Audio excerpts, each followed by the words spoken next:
Well, how do you keep your dogs and cats safe and healthy? Charisse is back from the Wisconsin Humane Society to talk about preventing the loss of your animals, which breaks our little heart. But before we get to that, let's talk about this little boy. Who is this guy? This is little Medusa, and he's just 3 months old. I know, but he's got this little wise look on him. He looks like he's like a 7 to 10-year-old puppy, but he's just 3 months. He is, yep. He's got this little wise look. I love his little beard and his little eyebrows. Yes. Such a great personality, Tiffany. He's just so calm. Yes, so laid back. Just what a great puppy. He'd be great for a family.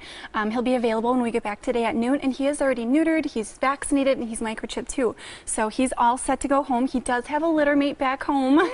So he's got a brother too, and we have a lot of wonderful puppies looking for their new homes right now. I love that you put this little bow tie on him here. What kind of dog is he? He's a Spaniel Terrier mix, so you know he's not going to be that big. They're very intelligent dogs. I think he would do very well in training classes. So he really would do well with a family. Again, he's just got a great all-around personality, very calm, very mellow. So he's kind of falling asleep right now, as you can see. He's just taking this all in and doing a great job on camera. He is. He's so sweet. His name is Medusa. You can always rename him or keep that. I think he's going to be like a Frank or a Charlie. I do too, or Chuck or something. I don't know. But you know, people, when we get an animal like this to become a part of our family, we don't even want to think about the fact that they could get lost and we lose them. But that's a reality if we let our pets outside. What kind of tips do you give to people to keep our pets safe? Yep, absolutely. So the biggest thing I think is prevention. You know, there's so many ways to keep your animals healthy and happy inside. You know, really just making sure that for cats, if you think about taking them outside, that they're in a harness, making sure that they are safe inside with plenty to do. For dogs, we always say making sure that they're on leash. Never letting them off leash, because there's so many distractions outside. Even the most well-trained dog can get distracted by another dog, another animal, or a car.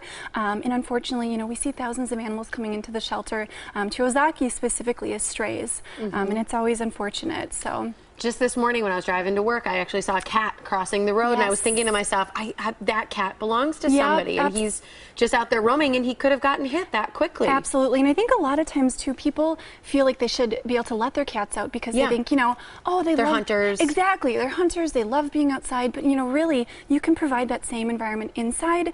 For example, they love to climb, so get them a lot of scratching posts or kitty condos. Like you said too, Tiffany, they love to hunt, so paper bags or boxes to really kind of enrich their lives inside, so they never even have a desire to go outside.